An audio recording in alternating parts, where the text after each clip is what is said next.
যুক্তরাষ্ট্রের সাথে চরম উত্তেজনার মাঝেই হঠাৎ করে কেন ইরানে যাচ্ছে রাশিয়ার কমপক্ষে 20টি হেলিকপ্টার? এর মাধ্যমেই কি বদলে যেতে চলেছে মধ্যপ্রাচ্য পরিস্থিতি? পারমাণবিক ও ক্ষেপণাস্ত্র ইস্যুতে ইরানের সাথে এখনো উত্তেজনা বজায় রেখেছে যুক্তরাষ্ট্র ইসরায়েল। তেহরানও কোনোভাবেই ইহুদিবাদীদের সাথে এসব ইস্যুতে আপোষ করবে না বলে পরিষ্কার জানিয়ে দিয়েছে। টালমাটাল এই পরিস্থিতি সামাল দিতে হাত বাড়িয়েছে পাকিস্তান। অন্যদিকে ইরানের পারমাণবিক ইস্যুতে দেশটিকে সহযোগিতা করেই যাবার অবস্থানে অটল রাশিয়াও। কি ঘটতে চলেছে মধ্যপ্রাচ্যে? আবারও কি যুদ্ধের দরজায় কড়া নাড়ছে ইহুদিবাদীরা? ইরানের বিরুদ্ধে যুক্তরাষ্ট্র ইসরায়েলের যৌথ সাম্প্রতিক যুদ্ধের সময় বড় ধরনের ভূমিকা পালন করেছে প্রেসিডেন্ট ভ্লাদিমির পুতিনের দেশ রাশিয়া। বিশেষ করে মধ্যপ্রাচ্য জুড়ে থাকা যুক্তরাষ্ট্রের সামরিক ঘাঁটিগুলোতে ইরান যাতে নির্ভুলভাবেই প্রতিশোধমূলক হামলা চালাতে পারে সেজন্য দেশটিকে সহযোগিতা করেছিল রাশিয়া। এখন অবশ্য সেই উত্তেজনা কিছুটা কমলেও ইরানকে ঘিরে ষড়যন্ত্র থামায়নি ইহুদিবাদীরা। যদিও ফ্রান্সে অনুষ্ঠিত G7 জোটের সম্মেলনের ফাঁকে ইরানের সাথে ইলেকট্রনিক উপায়ে সমঝোতামূলক চুক্তি সই করেছেন মার্কিন প্রেসিডেন্ট ট্রাম্প, আর তেহরানের পক্ষে সেই চুক্তিতে সই করেছেন ইরানের প্রেসিডেন্ট মাসুদ পেজেশকিয়ান। এর মাধ্যমেই আনুষ্ঠানিকভাবে দেশ দুটি বিভিন্ন বিরোধ নিষ্পত্তির জন্য আগামী 60 দিন যাবৎ বিস্তর আলোচনা চালিয়ে যাবে। সেই সাথে এই সময়ের মাঝে মধ্যপ্রাচ্যে আর সামরিক বাহিনীর উপস্থিতি না বাড়ানোরও অঙ্গীকার করেছেন ট্রাম্প। পাশাপাশি নতুন করে ইরানের প্রতি কোনো ধরনের নিষেধাজ্ঞাও দিতে পারবে না মার্কিন প্রশাসন।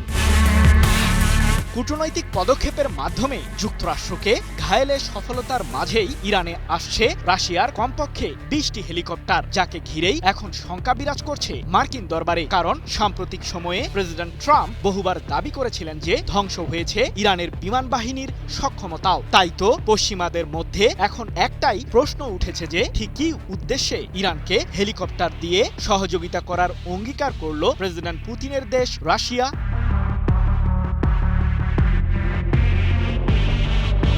ইরানের সাথে বহুদিন ধরেই কৌশলগত সামরিক সম্পর্ক বজায় রেখে আসছে রাশিয়া। এমনকি গত বছরের জানুয়ারিতে ইরানের প্রেসিডেন্ট মাসুদ পেজেশকিয়ানের সাথে বিশেষ একটি চুক্তিও সেরেছেন পুতিন, যার মাধ্যমে আগামী 20 বছর যাবৎ শিক্ষা ও প্রযুক্তির পাশাপাশি ইরানের সামরিক খাতে সহযোগিতা করার বিষয়ে একমত পোষণ করেছেন রাশিয়ার প্রেসিডেন্ট।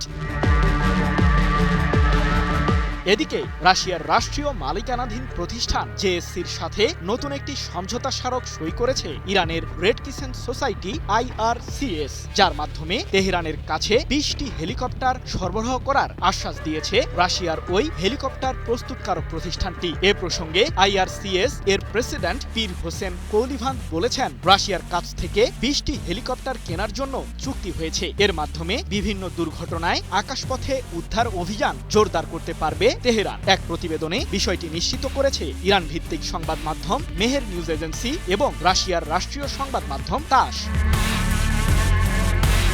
কিন্তু প্রশ্ন হলো, কতটা শক্তিশালী রাশিয়ার ওই হেলিকপ্টারগুলো? আমাদের উঠে দাঁড়াতে হবে।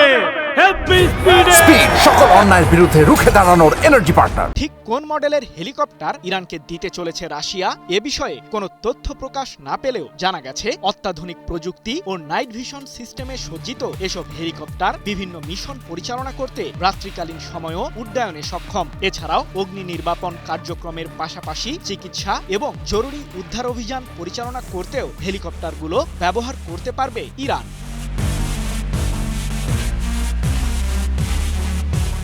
সৃজন মাহমুদ, নিউজ 24।